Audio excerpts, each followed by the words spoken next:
All right, super team. So in this, we're going to look at reducing fractions. So you might have heard of people talk about reducing fractions. So sometimes people say things like, I don't know, like, can you reduce the fraction to its lowest terms? Okay, you might have heard of this. Or people might say, write the fraction in the lowest terms. Okay, or they might just say, they might just simply say reduce the fraction. Okay, so all these three different things mean the same thing. They all mean pretty much the same thing. Okay, so whether somebody asks you to reduce the fraction or asks you to write the fraction in the lowest terms or reduce the fraction, all these means the same thing. And what does it mean? Well, all it means is that if I have, for instance, something like 2 over 3, this is already reduced to its lowest terms. I can't reduce it anymore, right? Because there's nothing common that I can divide 2 by and 3 by at the same time, right? The reason is that 2 is a prime number, which is that 2 can only be evenly divided, completely divided, either by 1 or 2, right? I can't divide 2 by 3 and get a whole number, right? If I divide 2 by 3, I'd get a 0 point something number, right? I wouldn't get a whole number, right? You can check it here in the calculator as well. Let's see, do we have a calculator open? Calculator, so 2 divided by 3 is 0.6, where it's not a whole number. A whole number is numbers like 0, 1, 2, 3, right? Those are whole numbers. Whereas the only whole numbers that divide 2 completely are 1 and 2. Same goes for 3. Only 1 and 3 divide. So these numbers that are only either fully divisible by themselves or by 1, right, are called prime numbers. They're prime numbers. They cannot be divided by anything else. 5 is another example. It can only be divided by 1. 5 times 5 is 5, and then the remainder is 0. 0, and then 5 times 1 is 5, and the remainder is 0 again. But if I divide 5 by, let's say, 3, then 3 times 3 is 3, and I got a remainder of 2, right? So anytime I got a remainder or I got an answer in decimal, so 5 divided by 3, I get an answer in decimal, then that's not a whole number. Then that means that that number is not completely divisible by that whole number. So 5 is only divisible by 1 and 5. 7 is only divisible by 1 and 7, right? 9 is not a prime number. It's not a prime number because you can divide it by 1, 9, but also by 3, right? 3 times 3 is 9. So 9 is not a prime number, okay? So 9 is not a prime number, not a prime number. So anyway, so these are prime numbers. So anytime when somebody's asking you to reduce a fraction, all they're asking is to reduce the fraction into its prime numbers first. So let's take an example of that, right? So let's do 6 over 18. 6 over 18. I don't know why my 6s are so bad. I'm sorry. So 6 can be divided into its prime factors. So 2 multiplied by 3, right? 2 is prime because only 1 and 2 divide 2 completely, and 3 is prime because only 1 and 3 divide 3 completely. So what about 18? Well, I can write 18 as 6 multiplied by 3, right? But the problem is that 6 is not a prime number because 6 can be divided by 1, it can be divided by 6, but it can also be divided by 2 and also be divided by 3 because 2 times 3 is 6, right? And similarly, 3 times 2 is 6. So 6 is not a prime number. So I don't want to write 6 just like that. But instead, I want to write it 18 as a product of prime numbers. So in this case, it would be 2 multiplied by 3 multiplied by 3. So now if 2 times 3 is 6, 6 times 3 is 18, which is this. 2 times 3 is 6, which is this. So if I break down the numbers like this, now I can cancel some of the numbers from the top from the numbers from the bottom. This 2 will cancel this 2, right? There's a division sign in between, and these are being multiplied, so I can do that. If there was a plus in between 2 plus 3, I wouldn't be able to do that. But with multiplication, I can do that. I can cancel the one on the top, the one on the bottom. I can cancel this one with this one, and all I'm left with is then 1 divided by 3. 1 up here left because all these got cancelled. So 2 times 1 is 2, and 2 times 1 is 2. 3 times 1 is 3, and 3 times 1 is 3. So 1 multiplied by 1 is 1, and 1 multiplied by 1 is 1, and 1 multiplied by 3 is 3. So 1 over 3, that's what I'm left with, right? And now I cannot reduce the fraction any further because 3 is a prime number, and 1, obviously, it's not a prime number, but it cannot be divided any further with a whole number either. So I'm left with a reduced form of the fraction. I cannot reduce it any further, okay? So the same example, let's take another example. So let's look at 42 divided by 49, okay? So what can I do? I can break down, now this one's a little harder to know which are the prime factors of 42. So I'll teach you a quick tip on how to bring a number down into its prime format. So let's say 42, right? I'll divide this line, and I'll divide it with the smallest prime number that I know that this number is divisible by. Now, from the get-go, I can see that this number is divisible by 2. The reason being, any number that's even, right? Remember odd and even, 1, 3, 5, 7 are odd, 2, 4, 6, 8 are even. So any number that's even, and you can tell if it's a number is even if it ends in either a 2 at the end or a 0. So 20 is even, 22 is even, 24 is even, 26 is even, 28 is even, and then 30 is even as well, right? So anytime a number ends in 2 or 0, it's even. So I can tell that this number is even. So 42 is an even number. So 42 is an even number. So I can divide it by 2. So 2 times 21 is 42. Now, can I divide 21 into what prime number can I divide it by? Well, 2 I cannot divide it by because it's not even. But here's the thing. If the total number of digits in a number, if I add them up, 2 plus 1 equals 3, right? The total of 2 plus 1 equals 3. So anytime the total, when you total the digits in any number, if they equal 3, then that number is divisible by 3. So 7 times 7 is 21. Okay, and how did I tell that 21 is any number that you can add its digits and they add to something and they add to 3, you can divide them by 3. So or if when you add them together and you get a number that's divisible by 3, you get, so let's say 2 plus 1 plus 6, so let's say 216, right? So 2 plus 1 is 3, 3 plus 6 is 9, and you can divide 9 by 3, right? Evenly. So 3 3s are 9, 3 times 9, 3 is 9. So the same way you can divide this. Now you know that this is actually divisible by 3, and you will see it. You can see it. 2, 1, 6 divided by 3, and you get 72. All right. So that's a quick way to check if a number is divisible by 3, is to just add its digits. 1, 2, 3, add them together, and if the answer of that is divisible by 3, then the whole number is divisible by 3. So another example of that would be, let's say 1,200 and 1,233. Now I can see if it's divisible by 3 by just adding its digits. Remember what the digits are? 1, 2, 3. 1 plus 2, 3.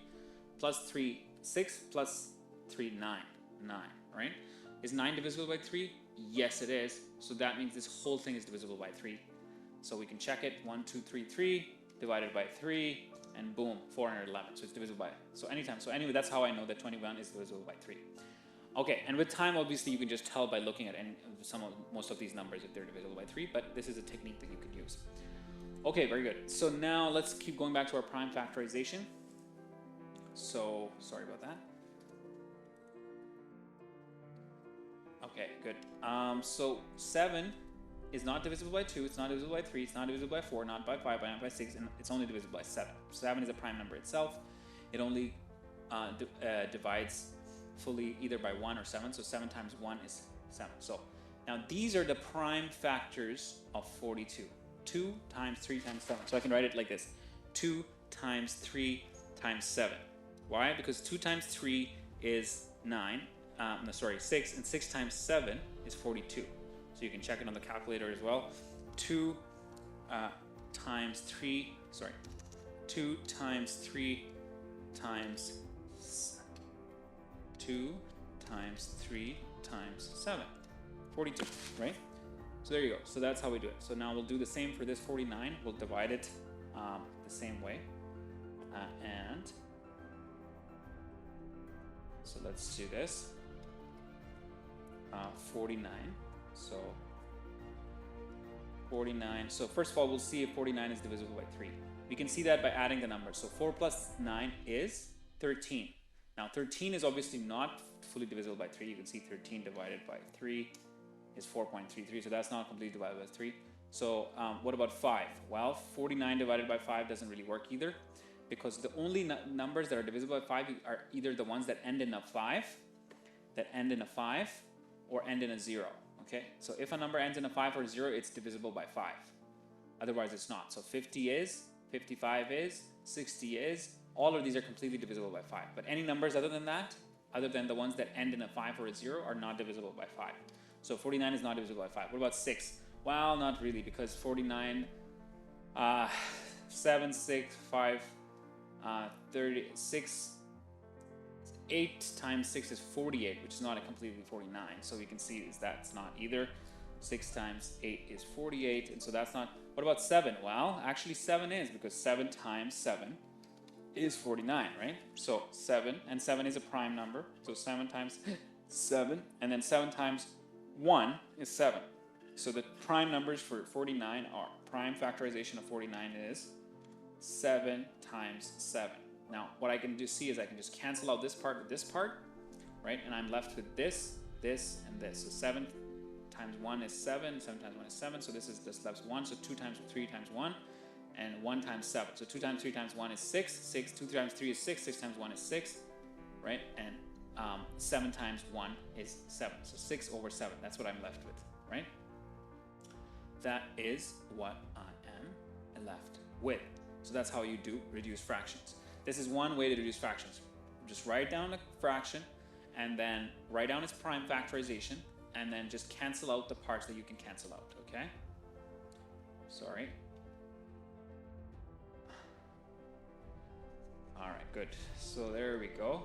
So we're just gonna take these out. Sorry, I don't know what that is coming from. Okay, yeah. So there you go. Now we will do another way of doing fractions. It's a faster way to do the thing we've been doing so far, okay? So let's say we have 14 divided by 42. So one way to do it is we just write down the prime factorization of 14, which is 2 times 7, right? And then this is 2 times 7 times 3, I believe. Sorry. Yeah, 2 times 7. Yes, that's it. So because 2 times 7 is 21, and 29 is 1 times. Sorry, 2 times 21.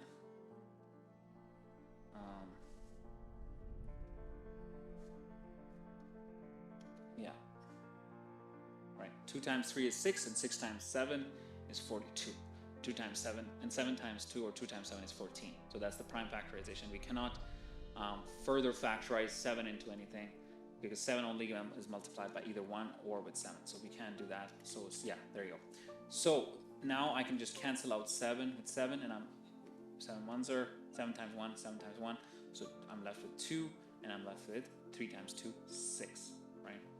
Another example. Let's do another example. So let's say I got 5 over 35, okay? So 5 is a prime number itself, so its only factorization is that 5 times 1, right? You can see it here, 5, so 5 times 1 is 5, so this is only 5, and 5 times 1 and 5 are the same thing, and 35 can be written as 5 times 7 as a prime factor. As its prime factors, it's 35. The two prime factors of 35 are 5 times 7 is 35, right? And 7 times 1 is 7, so 5 and 7. This 5 will cancel this 5, so 5 times 1 is 5, 5 times 1 is 5, and I'm left with 1 on top and 7 at the bottom, because 7 times 1 is 7, so 1 over 7. Now this is the reduced form, okay? Can't reduce it any further. All right, let's do another example. So let's say that,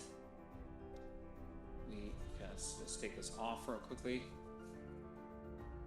And then we'll do another example. So let's say 48 over 30, right? So I'll factorize 48. So over here I'll factorize 48. So 2 times 24. Remember 2 is a prime number and we want the prime factorization. 2 times 12 is 24. 2 times 6 is 12. And 2 times 3 is 6. And 3 times 1 is 3. So 3 times 2 is 6. 6 times 2 is 12. 12 times 2 is 44. 24 times 2 is 48. So 2, 2, 2, 2, 3. This is the prime factorization of 48. There's 4 2's. 2, 2, 2, 2, and then 3. And then I got down here, for 30, I got 2 times 3 and times 5. Okay, so you can check it over here. The prime factorization of 30 is 30, 2 times 15, 3 times 5 is 15, and 5 times 1 is 5. So 5, 3, and 2 are the prime factors of 30. Now I can look at what are the common ones. This 2 times 1 is 2, 2 times 1 is 2. So these two cancel each other. And this 3 and this 3 cancel each other. So we're left with 2, 2, 2. So 2 times 2 times 2, which is 2 times 4, 4 times 8. 8 divided by 5. We're left with 8 divided by 5. Now notice there's another way we could have approached this problem, okay? So we already know this is the correct answer, right? We could have approached this problem a little differently. We could have looked for a common, greatest common factor. So if I know that 30 is divisible by 2, I say, and this is 48 is divisible by 2, then 2 times 24 is 48, and 2 times 15 is 30.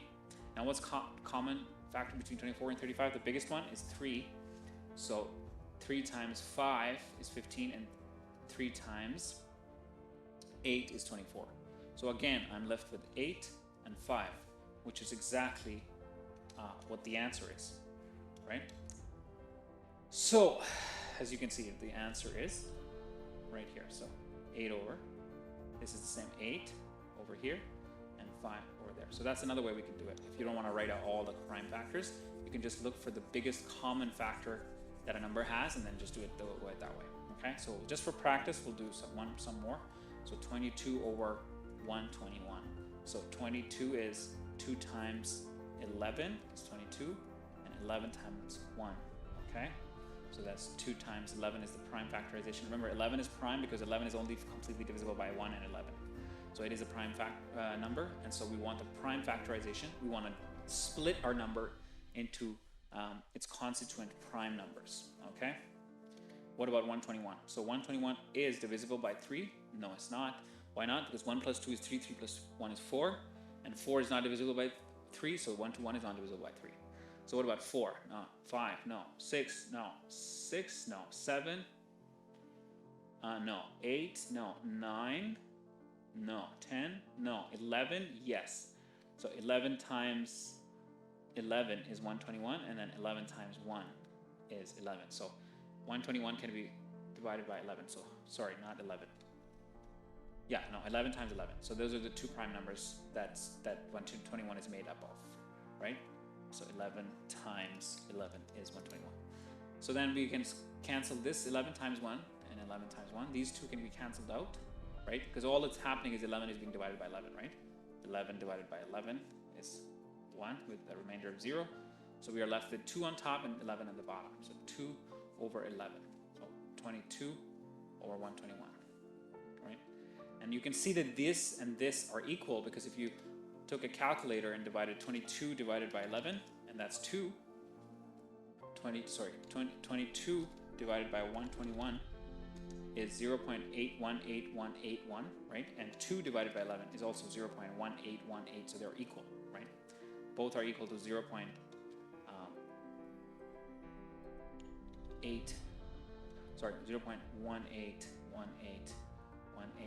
and the same on this side, 0.8181818, right?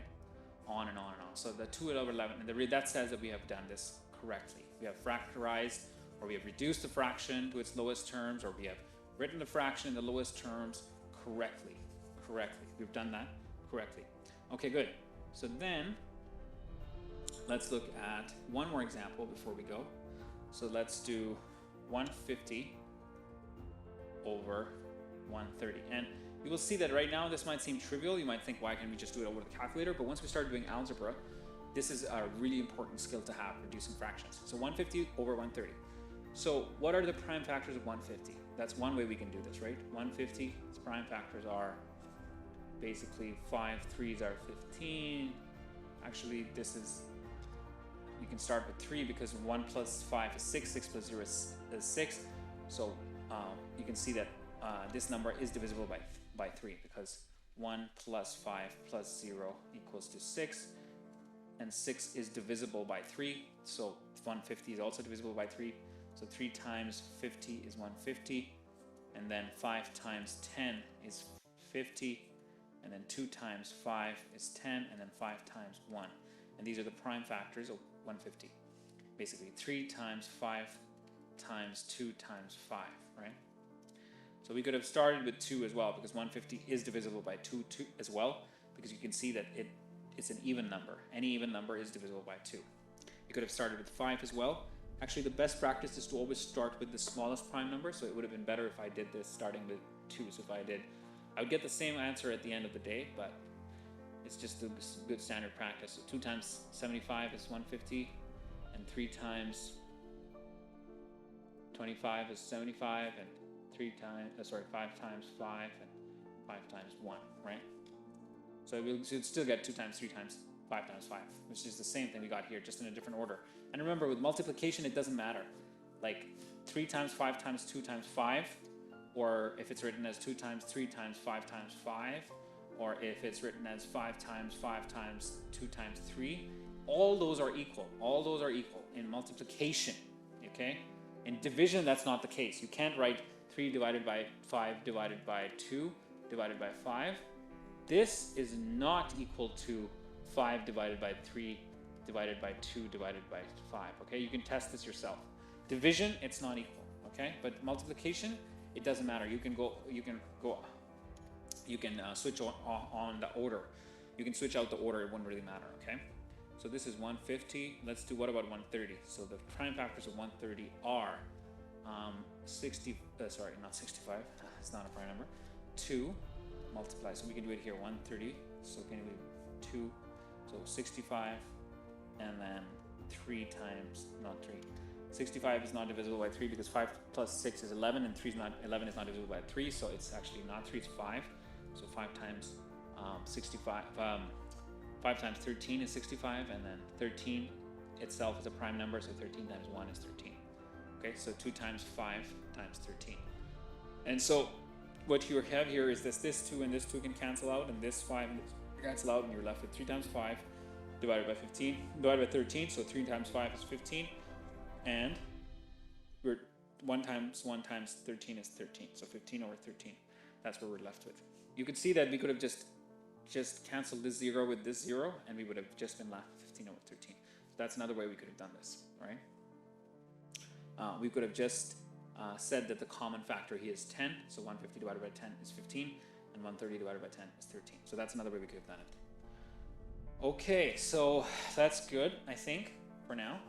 And we'll get some more practice, and I'll get you guys some practice stuff. And yeah, that's reducing fractions.